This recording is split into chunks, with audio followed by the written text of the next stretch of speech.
Welcome to another episode of the Chris Rod Mac Show. Today, I'm really excited to have Rod in the show and Anna from TrailML. Hey guys. Hi everyone. Good to see you. And I'm really happy about it because it's almost the end of the year, but we got a wonderful guest with you, Anna, here in our virtual studio to talk a little bit about the EU AI Act, governance, data security, all the good stuff that obviously matters also when we think about AI. Both of you, how are you today? Rod? Yeah, I'm really happy that we can finalize the year today with Anna. So very glad to be here. How are you, Anna? I'm also very glad to be here. Looking forward. It's the second podcast I do, so becoming a pro. Happy to chat with you and let you pick my brain about all things responsible AI governance. Definitely. And before we maybe jump into what you guys do, obviously, just for our audience, it would be really helpful to understand exactly what is this AI Act? What was sort of the idea behind it? Where do we stand there? And how do maybe also companies and other stakeholders adopt it? And Anna, maybe you can help us get started with that. Yeah, for sure. So I'm going to give a quick outline of the AI Act and the most important facts. So what is this European AI Act? It's the first regulation thereof, also globally, which is on a large scale. Basically, there have been some regulation attempts in different parts of the world already, but the AI Act is the first lighthouse regulation, to call it, which is really also put into force already. The EU likes to regulate first. This is also something what we can discuss about, whether that's always the best approach. But why they did it in the first place is to say AI is so powerful, it has such great potential, but we need to align it with the European values that we have, the human rights that we have, and also give a good example of how it could be done. What they decided for was not to regulate the technology itself, but to regulate the use cases that it's used for. So basically, that's why they introduced risk classes and roles. And I always say this is the most important concept when it comes to the AI Act, because this is what in the end determines what you have to do as a company that uses or develops or sells AI products. So that means you need to figure out what risk class you're in. There's four. There's prohibited AI, there's high risk AI, then there's limited risk AI, and then there's no risk.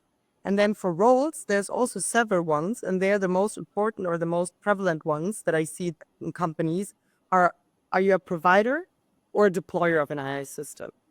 And I can go a bit into detail in the risk class later, what it actually means. But the combination of those two things actually leads to the requirements that a company has to take care of for each individual use case. Maybe also interesting, where do we stand? What's the timeline? So the AI has been put into force this year in August. And actually the first deadline is already coming live in February 25. So maybe there's still some work to do over the Christmas holidays for some people. But what is the first deadline about? It's basically prohibited AI is no longer allowed to be on the market. So if you're using a prohibited AI system, so in the highest risk class, I can give an example, that would be social scoring, for example, by the government, or using emotional recognition in the workplace, then you would have to turn it off and put it off the market. And the second one is you need to ensure AI literacy in your organization. And this is actually interesting because I would say the prohibited case is very rarely the case for companies that I see, let's say in Europe. But then the AI literacy is finally a requirement that meets everybody. So basically, every company that uses AI or develops or sells needs to make sure that all employees that interact with this technology are AI literate. Until February 25. Well, that's a short timeline, but I would say it's already good if you get started on it. And then get ready throughout the year. Maybe also interesting, why should you care? I mean, in the end, you don't want to, if you're not one of the very big companies, you don't want to necessarily have the fines, because they're pretty high, and that was also done on purpose by the EU. So like it's either 35 million or 7% of the revenue, the global revenue. It is also in some cases a bit lower, but you don't want to get fined like this. Yeah. I would suggest. Definitely. Anna, thank you so much for this overview. And if I can just recap, basically we have 4 risks, 2 roles, the provider or the user of such an AI system. And based on the combination of different risk categories and your role, you have different requirements you need to adhere to. And this year is the first year where the EU Act is sort of like in force with certain deadlines. And if you don't meet it, you have very hefty fine that you have to pay, which you obviously want to avoid. Now, I guess, yeah, there are several questions obviously that we can discuss too. I think I could discuss about. I think the first one is who actually enforces these different requirements? And is there someone who knocks on your door and tries to like look into your system, or how does it work? Yeah, so this is also something that's still being figured out. So basically, there's also a deadline for the member states of the EU, which is then August 25, so also next year, in the middle of the year, where they need to have figured out who is actually checking and responsible for enforcing the AI on the national level. In Germany, it looks like it will be the Bundesnetzagentur, but this can differ in every country. One interesting fact is that for all things generative AI, general purpose AI, this is where the EU has established an AI office on the European level, which will be responsible for enforcing these requirements, which differ a bit from the ones that I just told you with according to risk class and role. Because of course, as you know, general purpose AI can be used for a lot of different purposes. So it's really hard to actually also pin down the use case individually. And they're actually hiring like crazy. So if somebody wants to switch careers and go to the AI office, they need a lot of also technical experts, because you can imagine if you should check general purpose AI models, then you also need to have a certain expertise. So that's still an interesting part of how it's going to play out. And I think it's important to mention, still a lot of uncertainty, which is also what makes it a bit hard for companies to already prepare, because it's not easy to know what exactly you should do, because the AI office wants to give guidance. There's standards being developed on the national level and on the European level, but still it's all so fluid because it's so new that there's best practices and there's already tools and people to help you with that. But in the end, it's still, everybody's trying to figure it out. And you brought this point of uncertainty. And back in summer, we had Meta. They announced that they will restrict in some of their more advanced models and not make them available in the EU, namely multimodal models, due to the uncertain regulatory framework. So do you see here any risks or the potential that in the end we're creating all these laws, all these regulations and so on, but what happens is that the European Union becomes sort of like an Iceland, and then others do their own thing abroad, they innovate abroad, and the EU remains secluded from all these developments? Yeah, it's a good point, and I think this is the most important discussion that was also going around when the Act has been finalized in August this year. Is that this always the trade-off when it comes to regulation of restricting innovation, but also making sure that you have a bit more safety. On the other hand, you can also argue that regulation can lead to innovation, because now, if we see the big tech not placing their models in the European Union, but we need those models, that also calls for innovation inside Europe. But actually, maybe also talking about this specific case, or also that, for example, Apple hasn't made the AI available on European iPhones and stuff like that, is, I would say, currently it's a power play, or that's how I see it. It's about showing like, hey, you cannot do everything, you cannot regulate us like crazy, because also you might think, but why does it count for Meta? It's not even a European company. Well, there's the so-called extraterrestrial effect, which the EU likes to do, to say like, regardless of where the AI model has been built, or the company has the HQ, who is the provider, as soon as it's provided within the European Union, it needs to comply. So, Rod, I definitely see your point that we don't want to become an island and rely on European technology and innovation, because sometimes it's a bit lagging behind to our US colleagues. But actually, I do think that Europe is such an important market for these companies as well, that they will find a agreement of still providing these models also in Europe. Certainly. And I think it really depends on who you talk to, because I know a lot of countries are looking with quite a bit of awe to the EU Act, and Europe you're being sort of like the leader and at the forefront of regulating a technology that can potentially harm people. And that is the reason why a lot of countries are curious to understand more. Um, Maybe coming back to what you explained to us, obviously it would be super interesting to understand the four risk categories, and also if you can give an example. And then also you were talking about transparency requirements and AI literacy. And I'd be very curious to also understand, what is AI literacy really?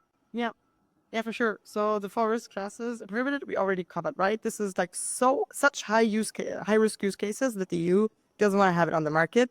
For example, I'm also quite glad that there's no social scoring in Germany and will not be allowed in the future. Then a very interesting is the high risk category. That is use cases. On the thumb, I would say it's always when it is with human data or decisions being made about humans that can impact their life. So that's maybe a rough estimate, but what is, for example, a credit scoring solution. So whether Chris, you or I get a credit, that's something, and where oftentimes already AI is actually used, but now it's also still allowed, but it has to adhere to certain requirements, for example, risk management, quality management, technical transparency, so that you can actually safeguard this process so that we can ensure that you and I have the same chances to get the credit based on our background. Then when we talk about limited risk, this is mostly actually Gen AI solutions currently. So this is AI systems that interact with people. So where it's all about transparency, so that actually you know when you're interacting with an AI, or if something was AI generated, so that we can basically minimize the threat of deepfakes, where there's a video of me talking about something that I've never said or would never say like this. And then the no risk category is just something like an email spam filter, which is pretty limited to risk. Maybe you miss an email in your inbox, but I would say we could all live with that. And then there's Right. regulation. Yeah. Okay, so prohibited is almost like this Big Brother kind of thing. Yeah. Maybe also I would say a lot of people would refer to China's social score. That's something we wouldn't be seeing. The milder form is a credit score. Then we have all the Gen AI fake stuff, or at least it needs to be said that it's a chatbot or an AI that's talking to you. And then last but not least, it's something less similar or as simple as like an email filter. Yeah, that's sort of what I'm understanding. So let's maybe use another example. So, I mean, OpenAI just launched Sora. Obviously, we talk about faces in it. We were just talking about an ad by Coca-Cola, the Santa Claus, very iconic video that they've only made with AI.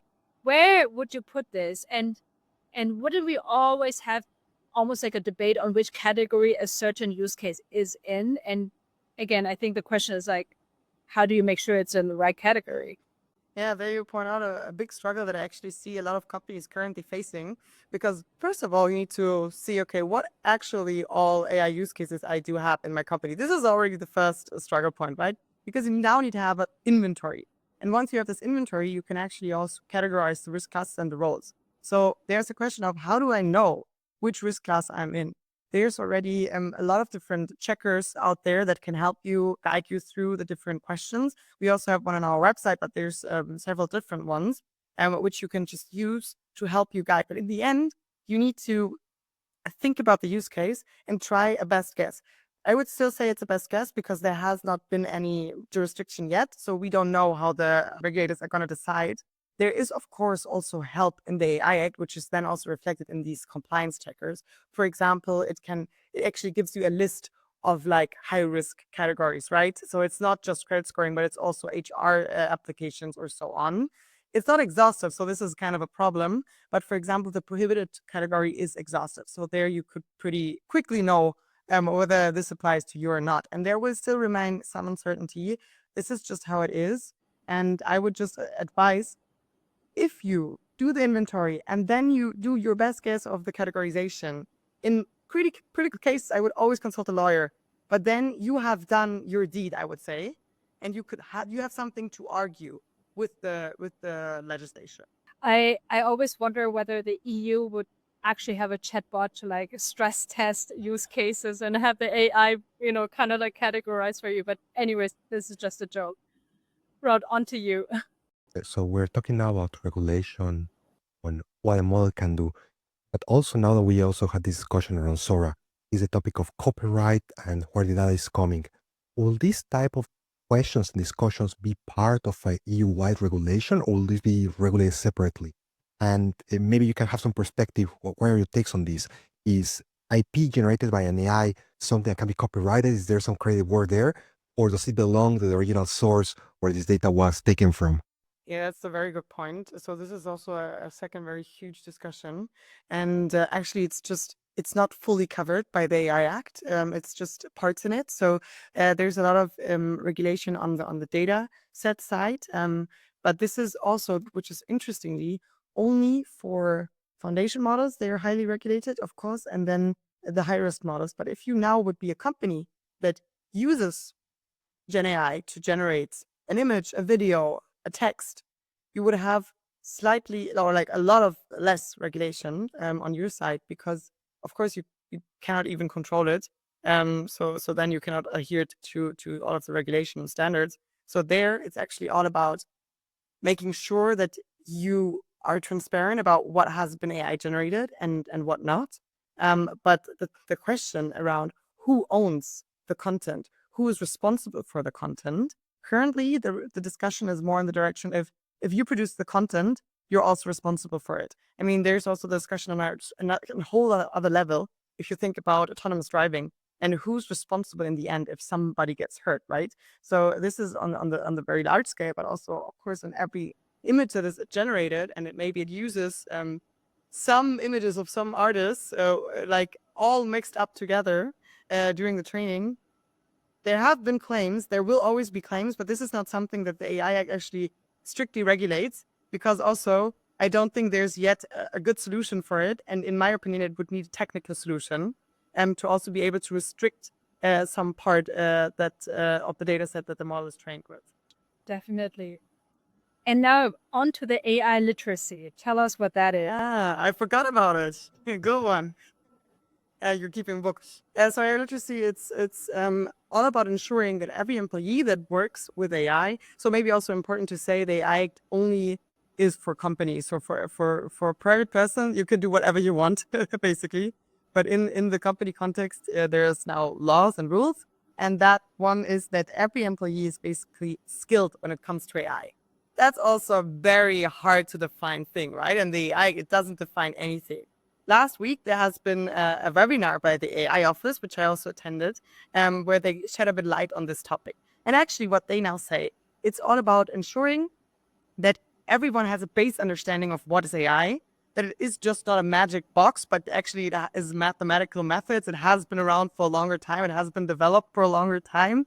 And also, very importantly, understand the limitations of AI. So basically, what can it do? What can it yet not do? It might do in the future.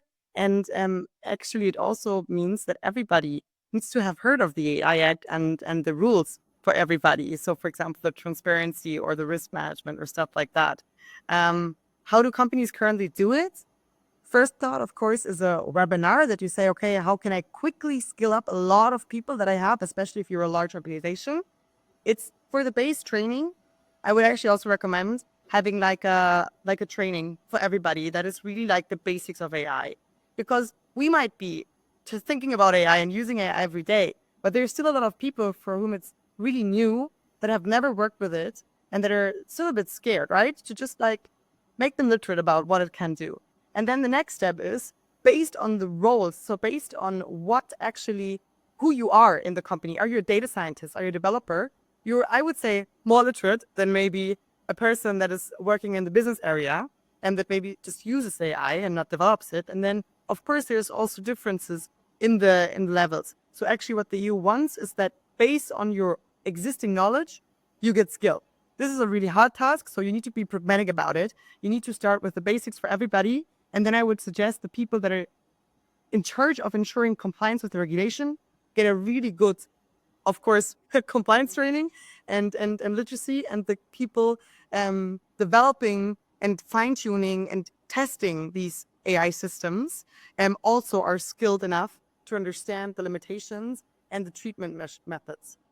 Yeah, and I actually think that sometimes governments and companies may not be in line, because I think it is one thing to come up with a set of policies. I think it's another thing to try to upskill people. And of course, I think it would be an ideal case if every organization would go ahead now and do webinars and really dedicate a lot of resources on getting people AI smart or AI literate.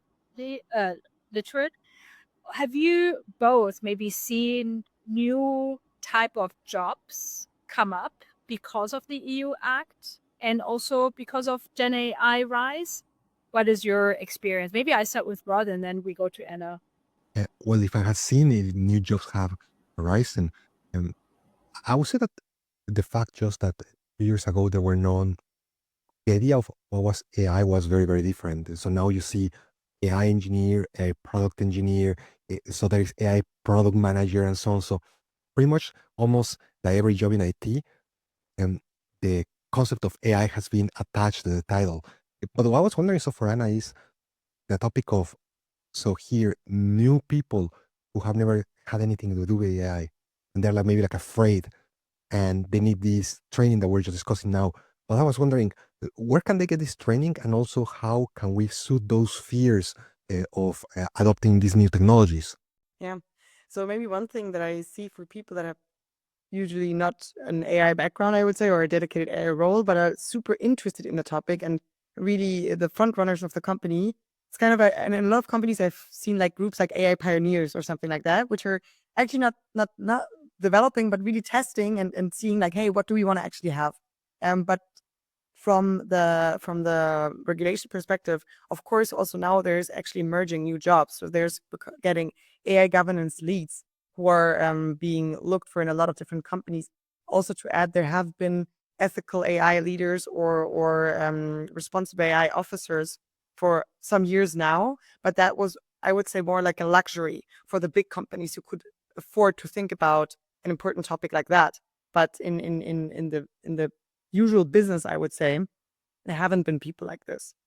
So now, more and more, either it's really a question of the hot potato, I would say. Like, who gets to own this job of AI governance and AI compliance? So it sometimes is located in the IT security office. Then sometimes I see it more in the compliance office. Sometimes I see it actually with the AI manager or lead, however you want to call it. And it's really, there's no best practice yet, I would say. But definitely what makes sense is to find a home for it in an organization and then also to staff it accordingly. If you're just a small company, you can just also just give it as an additional job to somebody. But if you're a large company, you actually need a team around it. And it's not just AI Act, right? But it's ensuring the quality, the safety, and also the compliance for AI systems. And maybe against that backdrop, tell us a little bit more about TrailML. Yeah, so of course, it's not just people, but it's also tools that can help you with regulation. And actually, I advise everybody to think about this because I always think, or I always hear people saying like, no, we're gonna do it with an Excel, and I'm like, oh dear, this will not work out because maybe also around this concept, what are the challenges when it comes to AI governance or compliance with AI? Actually, we're talking about AI, so it's very dynamic. If you regulate or control something that is static, it's way easier because you check it once, you do a check mark, maybe you need to visit it in some years again, right? But with AI, you need to ensure at all times that it works to your standards, to your values, and to the regulations. So you need a system that is actually as smart as AI or smarter than an Excel, I would say, to care about all of the different requirements. And this is actually also why we built Trail, because I worked with different companies on the AI governance side, and I just realized, especially working with the ML engineers, this is a lot of bureaucratic overhead on the one side, but we want to focus on what actually makes the AI systems better. So which increases the quality, which increases the safety, but maybe how can we automate the boring task? How can we speed up like all of this writing documentation and ensuring transparency This is actually also then how 2 years ago a Trail was born, together with my amazing colleagues. So currently we're 10 people, and we've been building a co-pilot for AI governance. So that actually means thinking about AI compliance and AI governance in a smart way. So basically providing you a companion, I would say, like a co-pilot that guides you through all of the requirements and actually takes care of some of the requirements in an automated way, or guides the human to where the human officer, be it from the compliance side, be it from the tech side, needs to take a look and approve. So it's really efficient and simple. Our main focus is, or not main focus, but an important new topic to our heart is being developer friendly. So basically we integrate also with the code and the database to ensure that we can provide a lot of information that is there in a very structured way, because this is also the cool thing that I always see. Of course, yes, regulation and one problem is that all the information is so scattered, because some information is in the notebooks, then there's in the data, then there's in the Confluence, wherever. But then it's also the cool thing, because we have a lot of data when it comes to AI systems. So actually, if we use them in a smart way, we can also fast track our governance processes. So we have different frameworks. You can choose from the AI Act, the ISO standard, the 42001, the NIST standard, whatsoever. And then the Copilot guides you on the requirements and what you need to do.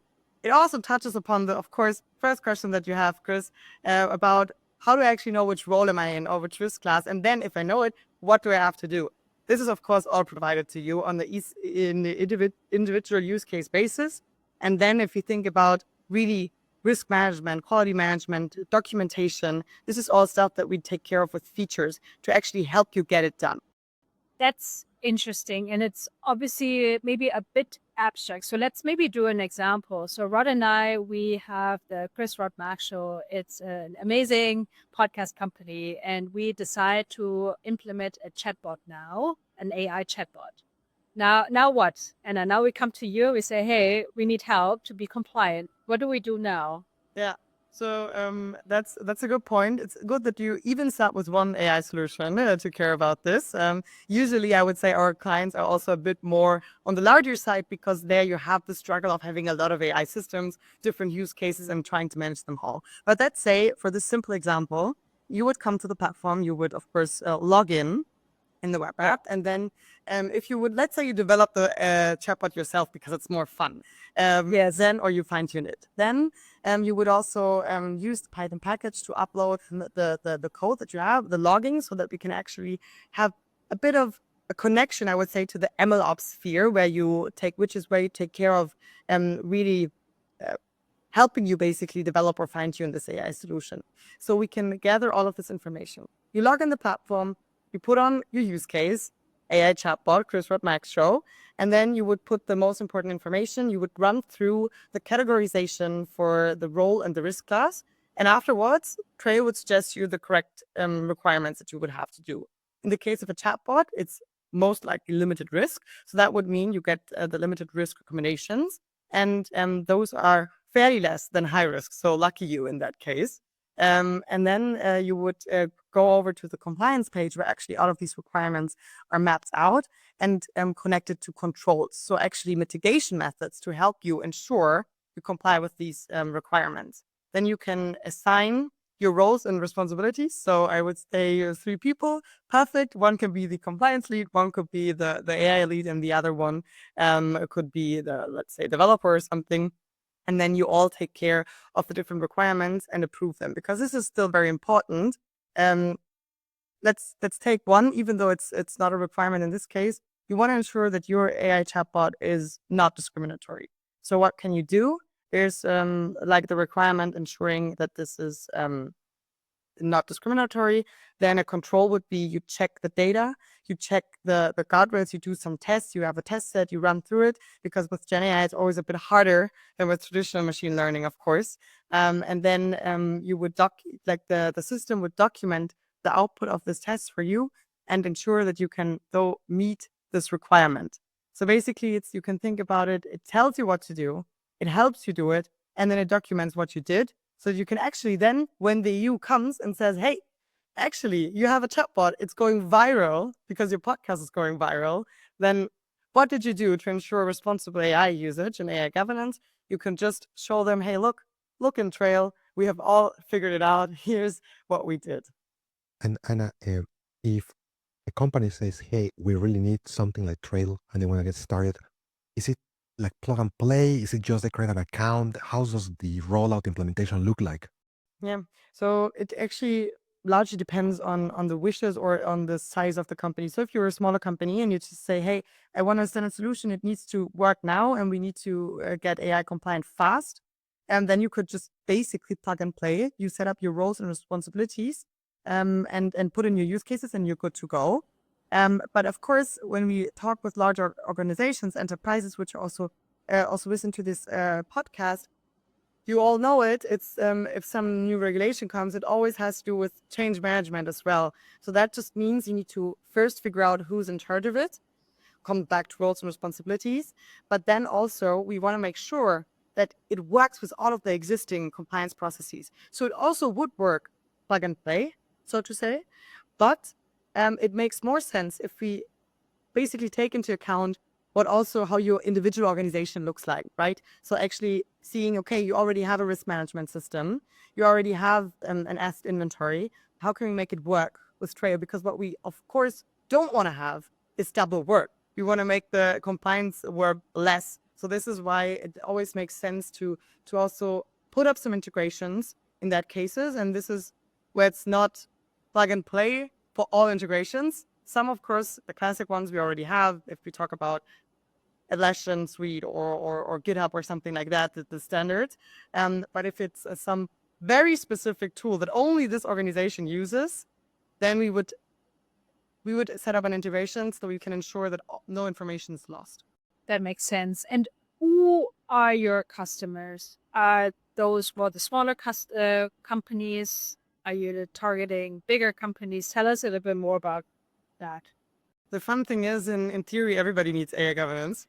Yeah. Or needs to comply with the AI Act. What we currently see is two very interesting, or like companies where they just have a lot of awareness for it and they're looking for a solution is currently, of course, the very large enterprises who have been thinking about this topic for a longer time and they know that they have so much information and so much regulation already that they need a smart solution for that. So this is a very interesting type. And also there, the regulated industries. So let it be financial services, pharma, all stuff like this, where you know that it's already highly regulated. They know what regulation is and that they need a smart solution for it.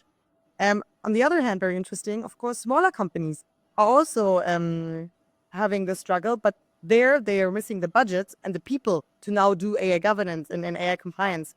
So this is actually, but they need to prove it to their customers. So let's think of an AI scale-up who has a super great AI system and solution product, and they want to sell it to like a very big company. This company now says, hey, I'm only going to buy it if you can ensure me that you're compliant with the AI Act. So what they do, they need a very quick solution, but also, of course, safe solution to ensure this. So this is actually also a sector which becomes highly relevant and is very interested in tooling because they're AI natives themselves. So they know what they can do if they use the right tool. Basically, your addressable market is everyone, which is always good. And obviously from like an investor point of view, like, or maybe even from a company point of view, like, how does your pricing work? Do you have a pricing? Like, tell us a bit about the business model. Yeah. So I would say, of course, for the larger clients, it depends on the individual basis. You all know it. You smile it. It's like this all the time. And then for smaller companies, we have a differentiated pricing, which works on the use case basis. So basically, if you tell me you have one use case now for the Chris Rod Max show, it would be a completely different pricing than if you would tell me you have 100 use cases you want to ensure compliance with. So basically, we work with packages, and then based on the size of whether it's enterprise deployment or it's just normal SaaS deployment, it derives the price. But you could, for the smaller companies, put it somewhere in the productivity tool area, and for the larger enterprises, you could think about the normal compliance prices you're used to pay, and then route it somewhere there. And you're constantly talking with companies that are rolling out these solutions. What are like the most common products or solutions that they are trying to get out to the people? Is it chatbots? Is it processing pipelines? What is it? Yeah, so I think everybody's trying to jump on the chatbot hype or the Gen AI hype. So this is where I see a lot of new use cases emerging. So how can we as an organization leverage, for example, GPT-4 for us, or whatever it might be. So this is really prevalent. Everybody's trying to do like an internal chat GPT basically. So this is something that I see a lot, but also on the process automation side, actually, right? If it comes to documentation, if it comes to just like automating processes where it's all about aggregation of information and then basically summarization. So this is very, very use cases that I see a lot. And if we talk about financial industry, where I'm personally also involved a lot, there, I mean, AI has been around, right, in machine learning, and it's actually interesting of how much of the fraud detection, for example, works based on AI, or also new use cases now arising a lot is in the HR departments where they say, wow, we get so many great candidates, but we have shortage of actually also people in the HR departments. So there's now solutions helping them to select the correct clients, where we're also already in the high risk field. So I would say from the high risk area, the most prevalent ones are in the HR space, and then in the normal use case, I would say it's a lot process automation and Gen AI usage. Very interesting. And maybe just stay with that example. So you were just mentioning, let's say there's a use case where you have a higher risk category. Like, do you also help your customers mitigate that risk, change it, or comply to it? Yeah, so I think I always say it's important if you start a new use case, you know from the beginning now with the AI regulation which use case you're in, so that you can actually also take it into account into your business calculations. If you think about, hey, um, do I actually want to have all of these higher requirements, or do I just not do it? I would always advise to just do it because it's possible. It's not like you're never going to comply, right? But this is the first thing you have to ask yourself. There's also companies that I work with which say we don't do high risk AI use cases. We for now only sticking to the limited risk AI, which is the broadest category. But now let's say you really want to go ahead with the credit scoring or the HR application screening tool. So you do it. Then, of course, if you use Trail, it gives you the requirements that you have to adhere to this risk use case. But if you wouldn't use it, what you will have to do as a company is work through the AI Act in that case, or the standard you're adhering to, and basically figure out what the different requirements are. So I also touched upon some of them, which would be risk management systems, ensure data quality, have data governance, have transparency throughout the process on the development side, but also on the usage side, have human oversight, cybersecurity, robustness, and there's a lot of different categories. So I would always advise to get some help. And of course, I'm biased, so I would advise to get some help from a tool. But there's of course also a lot of consultancies or the big four who are really getting into that topic of helping their clients to figure out how to manage the new requirements. And you also get to see a lot of companies and also how they are internally structured. Does it make sense to have the role of a chief AI officer in an organization, or who should be spearheading all these AI efforts? Yeah, that's also a very interesting conversation. I think that a lot of companies currently have is, where do we root AI in our organization? I do think it makes sense to centralize it. So there's either the very centralized approach or the decentralized approach, right? So I would say it's cool to have a central AI officer in office, but out of that, you basically have like satellites to the different departments, so that all departments are skilled up and know where they can use AI or how they can use AI, and basically request stuff from the centralized office. But this is only my own opinion, right? There's no right or wrong currently, but this is what I also see a lot of organizations doing. And then for the governance part, I would definitely say you need to centralize it, because if every unit now does their own governance, then it's never the same, it's never standardized, and it's most likely not compliant. So be it you centralize the AI efforts or not, I would definitely say you should centralize the AI governance. That makes a lot of sense. And you are so knowledgeable and such an expert in these topics. And I'm sure also our audience is very curious about your background, whether or not you've worked in governance before. Tell us a bit the story of how you and your co-founders actually came about Trail and who you guys are.